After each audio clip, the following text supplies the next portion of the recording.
Jasmine Crockett just gave Jim Jordan a crash course in basic civics, and he had no clue how to recover. Let's break down how a Texas Democrat exposed GOP ignorance and shredded Trump's legal delusions. Welcome to the clip. Given an opportunity to tell Congress and tell the country what he wasn't permitted to tell the court, what he wasn't permitted to tell the jury. Remember, Bragg and Colangelo bootstrapped charges that are normally misdemeanors to some underlying crime to make the charges a felony. But what was the underlying crime? Prosecutors didn't reveal that until after the trial began. Mr. Colangelo, in his opening statement, accused President Trump of violating the Federal Elections Campaign Act. But the problem is, in the plain reading of that act doesn't support the indictment or the verdict. As Commissioner Smith stated, allowing this prosecution to go forward and the ultimate jury decision threaten the enforcement procedures established by Congress under the act and stretch the meaning of the statute in such a way as to threaten due process of law. Although Judge Merchan wouldn't permit the leading expert on campaign finance to provide this testimony, he did let someone else speak in the court on this issue and others. Michael Cohen, a convicted perjurer, someone even his former lawyer said you couldn't trust. Michael Cohen, who lied to Congress, lied to the FBI, and lied to the court. It's not often you have a witness that can lie to all three branches of government and then become the star witness in the prosecution of a former president. But that's exactly what took place in New York. It is clear Manhattan District Judge Juan Merchan's decisions, guided by political bias, unfairly prejudiced the outcome of the trial and violated President Trump's due process rights. Bragg's prosecution of President Trump, with the help of Judge Merchan, opened the door for politically motivated prosecutions, and it will not be easy to undo the damage that's already been done. As we have seen, other ambitious prosecutors have followed Bragg's lead and pursued politically motivated indictments against the former president. Rather than debate political opponents on substance, the Democrats' strategy to win the 2024 election is through the use of partisan, lawfare tactics.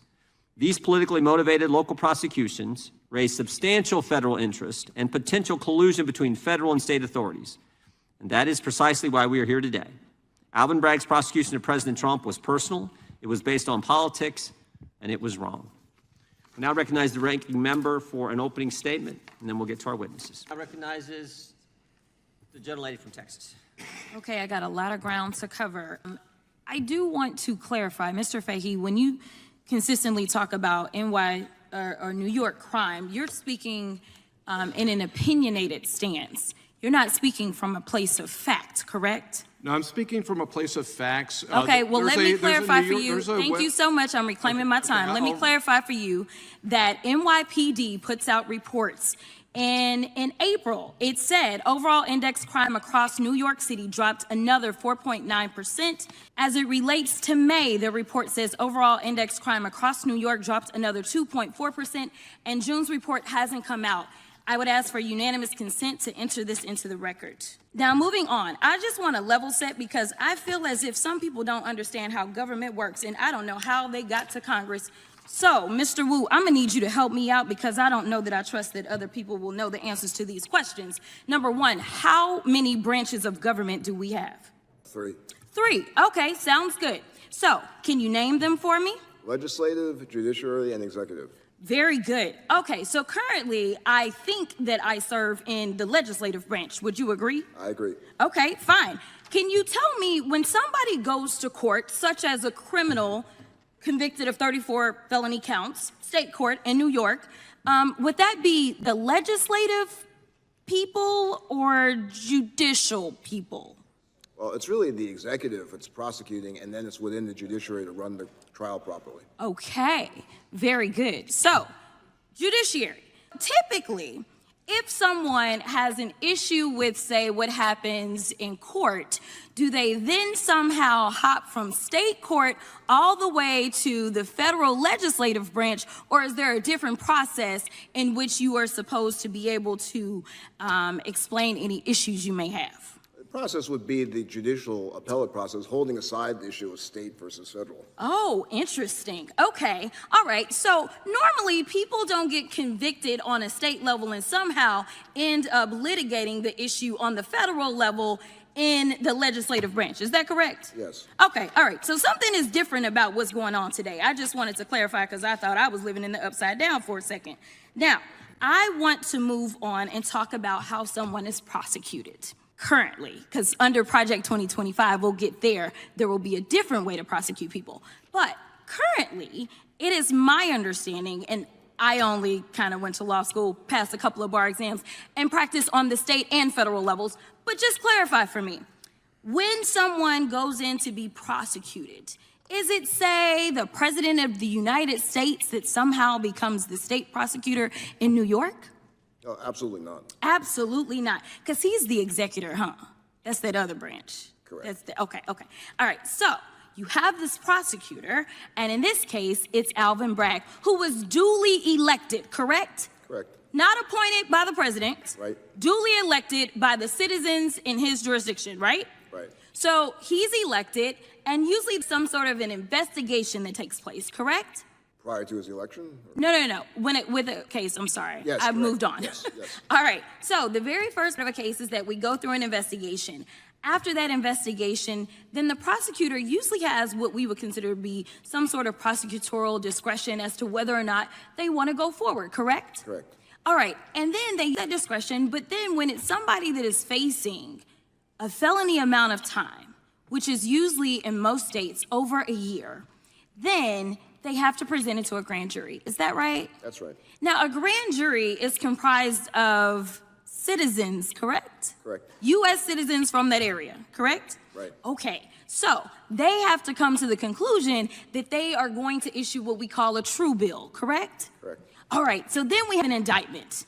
And then there's pretrial motions, there's pretrial hearings, all kinds of stuff, right? Right. All right, and then ultimately, where you are, you have the opportunity to say, hey, I want a jury trial, correct? Correct. And a jury trial is of U.S. citizens again, right? Right. Okay, very good. All right, so can you tell me so far if all of this took place in the case in New York? Yes, it did. Oh, okay. All right, so you get to trial. When you show up to trial and you're facing a felony amount of time, as a defendant, are you not entitled to an attorney? Yes, you are. And your attorney is allowed to pick the jury, they're allowed to present evidence, and ultimately it is a jury of your peers who decides whether or not you are guilty or not, correct? And in this case, not once, not twice, not 3 times, not 4, not 5, not 6, I could keep going on, but 34 counts were given. So the opinions of these people who were not juries is not what we do in this country. In this country, we have a system in which jurors decide who is found guilty, and if you have a problem with that, you go to the appellate court, which the last time I checked, he was raising money so that he could go to the appellate court and appeal his decision, and they will have the final say-so. Thank you so much. Yes, they will. The gentlelady yields back, and the gentleman from North Dakota is recognized. Thank you. Mr. Chair, if I may, just a quick, I just wanted to say, as just a point of personal privilege, Linda Sanchez is not with us today, and she is at the funeral for her legislative director, Chandler Mason, who served this body and served this country for a number of years.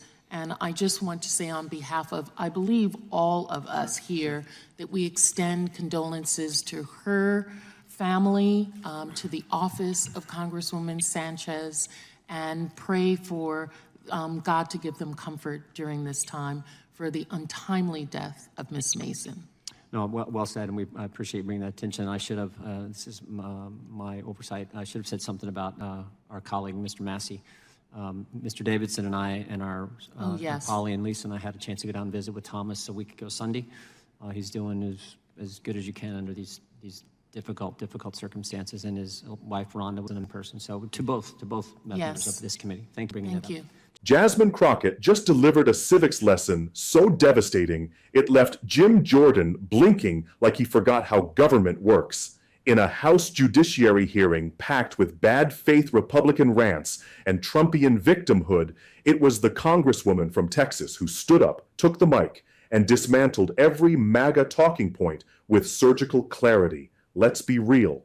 This wasn't just a hearing. This was a full-blown MAGA meltdown disguised as oversight, a sham spectacle built on the Republican Party's latest obsession, pretending that Donald Trump's felony convictions are some kind of Democrat-led coup. Cue Jim Jordan, cue whining about Alvin Bragg, cue the conspiracy theories, and cue Jasmine Crockett, who calmly, brilliantly, and with a level of patience bordering on saintly, laid out how due process, grand juries, and the American legal system actually work. She didn't just clap back, she gave them a masterclass. The GOP's entire argument boiled down to this: Trump didn't like the outcome of a legal process, so let's pretend the process was rigged. But Crockett wasn't having it. She took Jordan and every Republican mouthpiece on that panel back to Civics 101. 3 branches of government: checks and balances, prosecutorial discretion, grand juries composed of citizens, jury trials with due process, appeals through the judicial system, not through political tantrums on Capitol Hill. She laid it all out, slowly, clearly, patiently, and the more she spoke, the more the Republican facade cracked. Because here's the truth: this hearing wasn't about justice, it was about vengeance. The GOP is angry that their golden idol was finally held accountable. 34 felony convictions, and suddenly they care about due process. Suddenly the system is broken. Suddenly everyone's a victim, except of course the people Trump actually harmed. They cry foul about lawfare, but their entire strategy is to weaponize Congress as a legal shield for Donald J. Trump. Crockett cut through all of it. She didn't just remind the room of how the system works. She reminded the country that Trump was convicted by a jury of his peers. Not 1, not 2, but 34 times. She reminded them that it was a grand jury, composed of regular American citizens, that handed down the indictment, not Joe Biden, not the DNC, not some shadowy Soros cabal. She reminded them that Trump had legal counsel, that his team had the chance to present evidence, cross-examine witnesses, and make their case. She reminded them that justice isn't decided by Twitter mobs, podcast pundits, or partisan hearings. It's decided by evidence, by the law, and by juries. And perhaps most damning of all, she reminded them that if Trump doesn't like the verdict, he has a path forward: appeal. That's how the system works. But Republicans don't want the system to work. They want a system that works for them and only them. They want a justice system where Democrats get indicted and jailed for policy differences, while Republicans get immunity for actual crimes. They want chaos in the courts and loyalty in Congress. They want power without responsibility, and they'll lie, scream, and cry to get it. That's why this hearing happened. It wasn't about facts. It wasn't about justice. It was about turning Trump into a martyr and painting the rule of law as some deep state ambush. And that's exactly why Jasmine Crockett's words hit so hard. She wasn't just calling out bad logic. She was defending the Constitution, defending the courts, defending the idea that no one, not even a former president, is above the law. Let's be honest. If the roles were reversed and Joe Biden had been convicted on 34 felony counts, Republicans would be throwing parades in the streets. They would call it justice served. But because it's Trump, suddenly juries are biased, prosecutors are corrupt, and judges are all Democrat operatives? Please, this is gaslighting on a national scale. And yet, despite all their spin, despite all their rage, Crockett calmly and factually obliterated every GOP claim. She didn't yell, she didn't insult, she simply laid out the truth. She even walked through each step of the legal process: investigation, prosecutorial discretion, grand jury indictment, pretrial motions, trial by jury, right to counsel, and right to appeal. And then she asked the one question that crushed the GOP's entire premise. Did all of these steps take place in Donald Trump's case? The answer, yes. Game over. And when Republicans still pushed back, still played the victim, still insisted this was all a political hit job, Crockett just kept teaching. She reminded them that Alvin Bragg was elected by the people of New York, not installed by Joe Biden. She reminded them that the jury was made up of citizens, not government agents. She reminded them that Michael Cohen's credibility, or lack thereof, was challenged in court, cross-examined by Trump's team, and judged by jurors who still found Trump guilty on every single count. And she reminded them that Congress, especially the legislative branch, doesn't get to second-guess a state court jury. That's not how any of this works. The message was clear. Just because you don't like the outcome doesn't mean the process was illegitimate. Crockett's performance wasn't just a viral moment. It was a warning to every American that the Republican Party is no longer interested in justice.